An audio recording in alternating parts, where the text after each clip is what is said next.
श्रीमद् भगवत गीता अध्याय 2 गीता का सार श्लोक 60 यततः ही अपि कौन्तेय पुरुषस्य विपश्चितः इंद्रियाणि प्रमाथिनी हरन्ति प्रसभम मनः।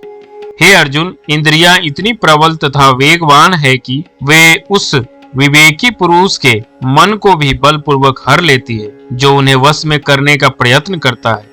जो स्वयं का यत्न करता है, साधन करता है, हर एक काम को विवेक पूर्वक करता है, आसक्ति और फल इच्छा का त्याग करता है, दूसरों का हित हो, दूसरों को सुख पहुँचे, दूसरों का कल्याण हो, ऐसा भाव रखता है और वैसी ही क्रिया भी करता है। जो स्वयं कर्तव्य अकर्तव्य सार असार को जानता है और कौन कौन से कर्म करने से उनका क्या क्या का परिणाम होता है, इसको भी जानने वाला है, ऐसे विद्वान पुरुष के लिए यहाँ यततः ही अपि कौन्तेय पुरुषस्य विपश्चितः पद आए हैं। प्रयत्न करने वाले ऐसे विद्वान पुरुष की भी प्रमथनशील इंद्रियां उसके मन को बलपूर्वक हर लेती है, विषयों की तरफ खींच लेती है, अर्थात वह विषयों की तरफ खींच जाता है, आकृष्ट हो जाता है। इसका कारण यह है कि जब तक बुद्धि सर्वथा परमात्म तत्व में प्रतिष्ठित नहीं होती, बुद्धि में संसार की यत किंचित सत्ता रहती है, विषयेंद्रिय संबंध से सुख होता है, भोगे हुए भोगों के संस्कार रहते हैं, तब तक साधन परायण बुद्धिमान विवेकी पुरुष की भी इंद्रियां सर्वथा वश में नहीं होती। इंद्रियों के विषय सामने आने पर भोगे हुए भोगों के संस्कारों के कारण इंद्रियां मन बुद्धि को जबरदस्ती विषयों की तरफ खींच ले जाती है। ऐसे अनेक ऋषियों के उदाहरण भी आते हैं जो विषयों के सामने आने पर विचलित हो गए। अतः साधक को अपनी इंद्रियों पर कभी भी मेरे इंद्रियां वश में है ऐसा विश्वास नहीं करना चाहिए और कभी भी यह अभिमान नहीं करना चाहिए कि मैं जितेंद्रिय हो गया हूँ।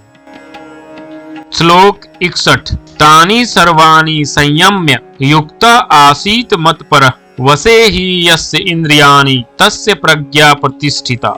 जो इंद्रियों को पूर्णतः वश में रखते हुए इंद्रिय संयमन करता है और अपनी चेतना को मुझ में स्थिर कर देता है, वह मनुष्य स्थिर बुद्धि कहलाता है। जो बलपूर्वक मन का हरण करने वाली इंद्रियां हैं, उन सबको वश में करके अर्थात सजगता पूर्वक उनको कभी भी विषयों में विचलित न होने देकर स्वयं मेरे परायण हो जाए। तात्पर्य यह हुआ कि जब साधक इंद्रियों को वश में करता है तब उसमें अपने बल का अभिमान रहता है कि मैंने इंद्रियों को अपने वश में किया है। यह अभिमान साधक को उन्नत नहीं होने देता और उसे भगवान से विमुख करा देता है। अतः साधक इंद्रियों का संयमन करने में कभी अपने बल का अभिमान न करे, उसमें अपने उद्योग को कारण न माने, प्रत्युत केवल भगवत कृपा को ही कारण माने कि मेरे को इंद्रियों के संयमन में जो सफलता मिली है वह केवल भगवान की कृपा से ही मिली है। इस प्रकार केवल भगवान के परायण होने से उसका साधन सिद्ध हो जाता है। यहाँ मत पर कहने का मतलब है कि मानव शरीर का मिलना, साधन में रुचि होना, साधन में लगना, साधन का सिद्ध होना, ये सभी भगवान की कृपा पर ही निर्भर है।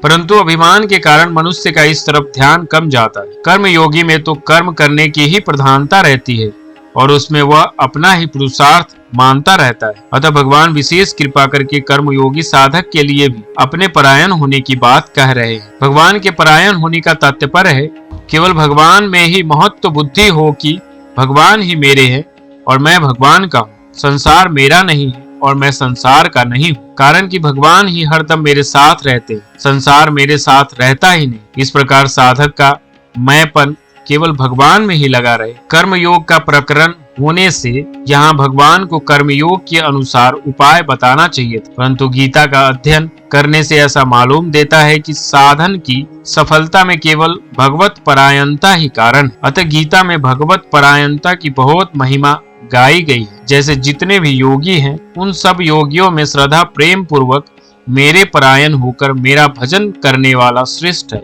आदि आदि। वसे ही यस्य इंद्रियाणि तस्य प्रज्ञा प्रतिष्ठिता। पहले 59वें श्लोक में भगवान ने यह कहा कि इंद्रियों का विषयों से संबंध विच्छेद होने पर भी स्थित प्रज्ञता नहीं होती, और इस श्लोक में कहते हैं कि जिसकी इंद्रियां वश में है वह स्थित प्रज्ञ है। इसका तात्पर्य यह है कि वहाँ इंद्रियों का विषयों से संबंध विच्छेद होने पर भी भीतर में रस बुद्धि परी है, अतः इंद्रियां वश में नहीं है। परंतु यहाँ स्थित प्रज्ञ पुरुष की इंद्रियां वश में है और उसकी रस बुद्धि निवृत्त हो गई है। इसीलिए यह नियम नहीं है कि इंद्रियों का विषयों से संबंध विच्छेद होने पर वह स्थित प्रज्ञ हो ही जाएगा, क्योंकि उसमें रस बुद्धि रह सकती है, परंतु यह नियम है स्थित प्रज्ञ होने से इंद्रियां वश में हो ही जाएंगी। कर्मयोग के साधक के लिए भी भगवान ने मतपर पद से अपने परायण होने की बात कही है। यह भक्ति की विशेषता है, कारण कि भगवान के परायण हुए बिना इंद्रियों का सर्वथा वश में होना कठिन है। कर्म योग में त्याग है और त्याग से शांति सुख मिलता है, परंतु यह प्राप्ति का सुख नहीं है, प्रत्युत